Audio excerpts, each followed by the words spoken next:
really seems like Lauren Boebert is coming back to Congress.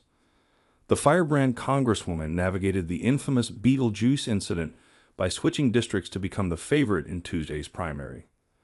On Tuesday, Rep. Lauren Boebert, who switched districts following her inappropriate behavior at Beetlejuice The Musical and cratering support, will find out if her political career survives the scandal. She goes into the race as the favorite. There's been little public polling of the primary, but a Kaplan Strategies survey conducted in late May found the congresswoman at 40%, with all of her GOP opponents stuck in the single digits. Her name recognition blows away that of the other Republicans. Plus, she has the complete and total endorsement of former President Donald Trump.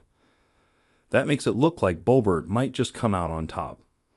It wouldn't be the first time the congresswoman has outplayed the GOP establishment. In 2020, she was the underdog owner of an open-carry restaurant called Shooter's Grill in the aptly named Rifle, Colorado, and she was known for confronting then-presidential hopeful Beto O'Rourke over his proposal to confiscate firearms. She further cemented her reputation as an ultra-right agitator for defying the state's pandemic restrictions and making positive comments about QAnon. That's part of why political commentators were shocked when she ousted incumbent Rep. Scott Tipton in the CO03 primary that June. Trump, who had backed Tipton, immediately congratulated Boebert on her win.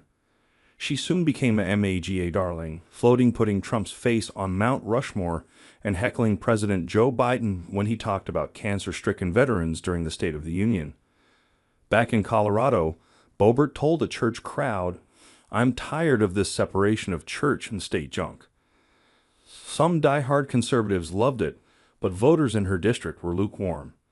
Another surprise, she won re-election by only 546 votes over Democrat Adam Frisch, who was thought to have had virtually no shot in the GOP-leaning Western Slope. As Frisch started piling up cash for a rematch, Boebert began curbing her far-right image, turning her focus to water and agriculture issues in the district.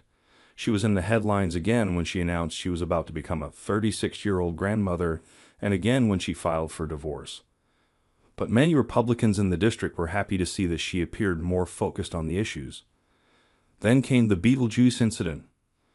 In September, surveillance video showed her vaping and groping her date while sitting in the audience at Beetlejuice The Musical. Soon she didn't have to worry only about the prospect of an embarrassing loss to a Democrat. Republican elected officials began endorsing her primary opponent, making it unclear if she'd even make it to November. Her race was poised to become one of the most dramatic contests of 2024.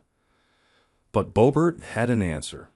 In late December, while other Americans were lolling around in a holiday slump, Boebert announced she wouldn't be running for re-election in her district after all. Instead, she decided to run in the much more Republican CO04 on the other side of the state.